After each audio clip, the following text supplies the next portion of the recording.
biaya-biaya yang mungkin timbul akibat penggunaan mediator non-hakim dan bukan pegawai pengadilan, dan tata cara dan biaya pemanggilan para pihak Bapak Ibu ya. Itu kira-kira poin yang perlu disampaikan, dan ketika nanti Bapak Ibu sudah dijelaskan, kalau Bapak sudah paham silakan tanda tangan, kami mohon tanda tangan. Kalau belum bisa bertanya kembali ya kepada saya, kepada kami ya. Baik Bapak Ibu. Jadi sesuai dengan Perma Mahkamah Agung Nomor 1 Tahun 2016, proses mediasi di pengadilan bahwa pada hari sidang yang telah ditentukan dihadiri para pihak, maka para pihak wajib menempuh proses mediasi. Itu sudah kita lakukan, dan ini yang kedua. Yang kedua, mediasi adalah cara penyelesaian sengketa melalui proses perundingan untuk memperoleh kesepakatan para pihak dengan dibantu oleh mediator. Sudah kita lakukan, ya. Manfaat mediasi adalah penyelesaian sengketa secara lebih sederhana, cepat dan biaya ringan, sesuai dengan kebutuhan dan kepentingan serta tetap menjaga hubungan baik. Nah, itu manfaat Bapak Ibu, sederhana, tidak bertele-tele, tidak perlu nanti putusan majelis, tidak perlu banding, tidak perlu kasasi, tidak perlu VK. Itu manfaatnya. Para pihak yang bersengketa wajib menghadiri langsung pertemuan mediasi dengan itikat baik.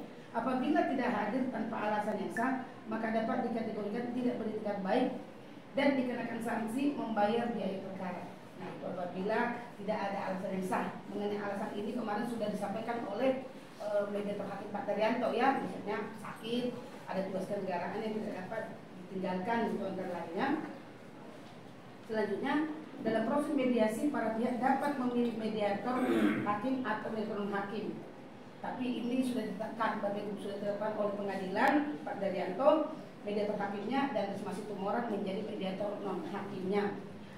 Selanjutnya, apabila proses mediasi mencapai kesepakatan yang dituangkan dalam kesepakatan perdamaian, maka para pihak dapat memilih kesepakatan perdamaian akan dikuatkan dalam akta perdamaian atau mencabut gugatan. Nah, ini harapan kita. Apabila dicapai kesepakatan perdamaian, nah, maka perkaranya dicabut dan kita tuangkan di dalam kesepakatan atau disebut juga akta pandading.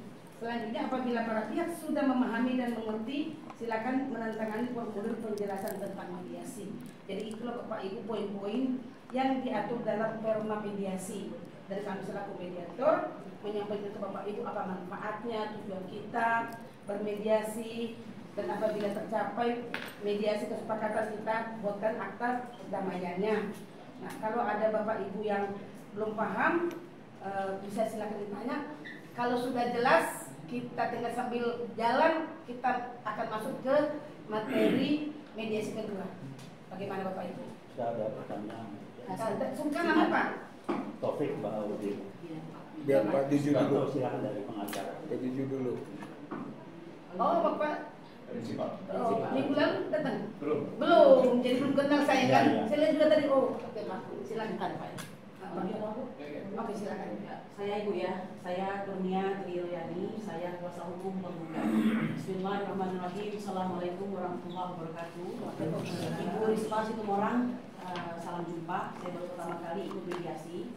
Ya, sebenarnya kami perintahkan untuk tidak bisa menyebut ini sebagai sebuah mediasi karena diksi ini itu terjadi manakala yang ada di dalam mediasi itu adalah orang-orang yang mempunyai legal standing.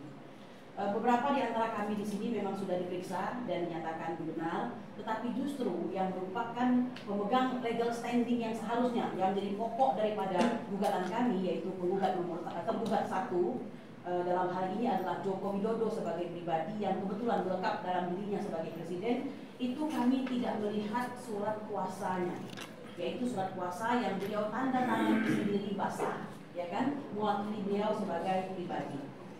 Mengapa kami menghendaki ini, dan dari sidang pertama sampai dengan sidang mediasi yang Ibu sebut tadi yang kelima ini, kedua, ya, oke, dari semua sidang maksud saya sidang pemeriksaan lalu kemudian sidang mediasi yang kedua, itu sampai hari ini kami belum melihat surat kuasa tersebut. Oleh karena itu, wise kiranya atau bijaksana kiranya sebelum kita melangkah tentang apa itu mediasi, keuntungan mediasi, kemudian hal-hal apa yang akan terjadi jika mediasi tidak diikuti, maka sebaiknya kami kembali meminta agar pihak tergugat 1 menunjukkan surat kuasa dari tergugat 1 yang ditandatangani basah, sehingga kami yakin dan percaya bahwa ini memang diserahkan oleh pihak tergugat, satu dalam hal Joko Widodo pribadi, kepada orang yang bersangkutan. Sebagai analogi Bu, begini, betul bahwa Joko Widodo adalah Presiden Republik Indonesia, sehingga mungkin dari pihak tergugat merasa bahwa dengan mewakilkan kepada Sekretaris Negara, kemudian juga Jaksa Negara, maka itu sudah tuntas. Tapi kami sudah beberapa kali mengatakan, tidak perlu kami ulang kembali, kami menggugat Jokowi secara pribadi. Nah, sekarang sebagai contoh, seandainya, amin tentu ya, misalnya beliau mengurus perceraian, apakah dia akan memutus Jaksa Negara dan memutus seorang Sekretaris Negara?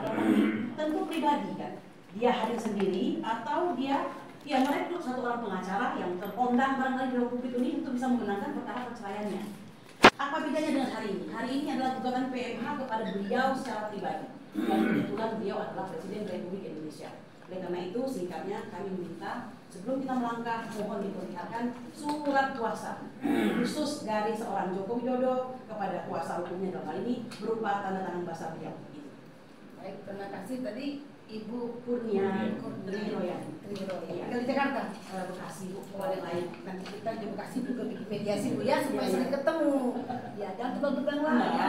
Gaya ini gaya semangat. Kita bisa mencari kesepahaman. Iya, pastinya begitu. Mudah-mudahan insya Allah bisa ditemukan. Oke, jadi gini, sudah saya catat yang disampaikan tadi itu sebenarnya nanti giliran pada waktu sebagai penggugat ya. Ini yang tadi saya tanyakan, nanti sudah saya catat semua mengenai soal kuasa yang diinginkan sama dengan seperti kemarin menginginkan surat kuasa tanda tangan basah itu sudah masuk nanti apa yang mau disampaikan.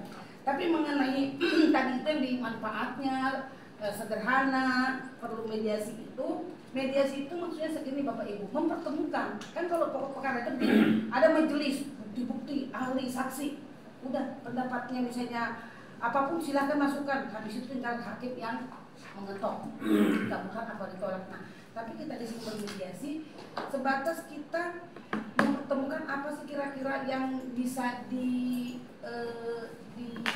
disepakati.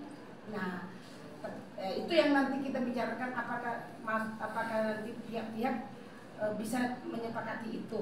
Nah, kalau misalnya nanti tetap masih surat kuasa diinginkan, artinya kan berarti tadi kan bisa terjadi kesepakatan, bisa tidak terjadi. Kalau terjadi, kita tanda tangan kesepakatan, kita minta ke hakim akta perdamaian, oh ya kami sudah berdamai. Kalau tidak, berarti nanti kita, maksud itu kita itu sepakat mediasi gagal, maka ditulis mediasi gagal, maka kembalilah lagi pemeriksaan ini ke pokok perkara. Dan selesailah tugas kami sebagai mediasi memfasilitasi bertemu. Nah, seperti ini ya Bapak Ibu ya. Jadi itu nanti Saya tambahkan Bu. ya. Jadi saya paham ya Ibu sampaikan. Mari kita bermediasi dahulu ini untuk melihat apa yang bisa dicapai, ya kan, cara-cara yang mudah sehingga dapat kesepakatan agar tidak menjadi lebih rumit. Permasalahannya kami mempunyai pendapat bagaimana kita bermediasi apabila orang yang kami ajak mediasi itu adalah orang yang tidak berhak untuk bermediasi. So bukan produknya Bu, tapi the way-nya, caranya dahulu gitu. Jadi kami agak strict di sini. Saya menyampaikan pesan dari Bang Jana, Prof. Jana, sampaikan salam kepada Ibu, ya tim kita, ketua tim kebetulan, dan beliau menyampaikan ini sangat strict sekali. Karena siapa yang akan menegakkan hukum acara kalau bukan peserta daripada yang melaksanakan hukum acara itu, yaitu penggugat dan tergugat. Justru kami memohon dalam hal ini begini. Kondisi kita ini kan tidak normal ya. Kalau normal itu tidak akan seperti ini. Ini sebenarnya suatu yang very easy. Kalau ditegakkan itu tidak akan kemana-mana. Nah, tapi karena tidak ditegakkan dari awal, maaf saya harus kembali kepada agenda sidang yang lalu. Hakim meninggalkan sidang tanpa memberikan aba-aba apa yang akan terjadi pada sidang selanjutnya. Dan kami akhirnya paksa mencari, ini ada apa ini? Pertama kami minta penggantian hakim ya, dan sampai hari ini belum ada jawaban ya. Nah yang kedua mencari, ternyata muncul di situ mediasi pada tanggal yang kemarin itu. Kami sebenarnya tidak mau seperti itu Bu, jadi kita belum sepakat kok untuk mediasi begitu, kok sudah harus ada mediasi begitu. Jadi kalau di hari pemeriksaan itu, pihak ini tidak mampu menyediakan, hukum acara itu tegas Bu. 3 kali sudah diberi kesempatan, tidak juga mampu, ya Anda keluar dari prasidang, berarti Anda tidak berhak. Cari orang lain yang berhak, kalau tidak Presiden Jokowi hadir sendiri, kan begitu. Jadi mohon maaf menurut kami tidak ada perlu mediasi, karena memang pihak-pihaknya sendiri, dalam hal ini dari pihak Jokowi ya, itu tidak bisa menghadirkan surat yang saya pikir kok susah sekali menghadirkan itu. Apa masalahnya gitu? Ya kan, apa masalahnya gitu? Analogi saya tadi benar kan, bahwa ini kan pribadi, bukan presiden yang, mengapa saya sampaikan? Pemalsuan itu terjadi bukan sebelum dia menjadi presiden, bukan sebelum menjadi gubernur, bukan sebelum menjadi wali kota, tapi sebelum itu semua. Nah ini berarti urusan pribadi, Bu. Mengapa urusan pribadi harus diwakilkan kepada pejabat negara, pakai uang negara dan segala macam? Itu udah salah ini. Gitu. Jadi kami minta proaktif dari pihak hakim. Kita tidak bisa yes ma'am, no ma'am, hanya seperti itu saja, tapi tegakkan aturan dan kami insya Allah patuh beraturan. Gitu. Baik, terima kasih. Ya. Jadi itu sebenarnya sudah menjadi penyampaian apa yang diinginkan, kan gitu, apa yang diinginkan oleh penggugat. Nanti tergugat juga kita tanya bagaimana tanggapannya. Sebenarnya kan jadwal kita hari ini pun meminta resume apa sih yang diinginkan.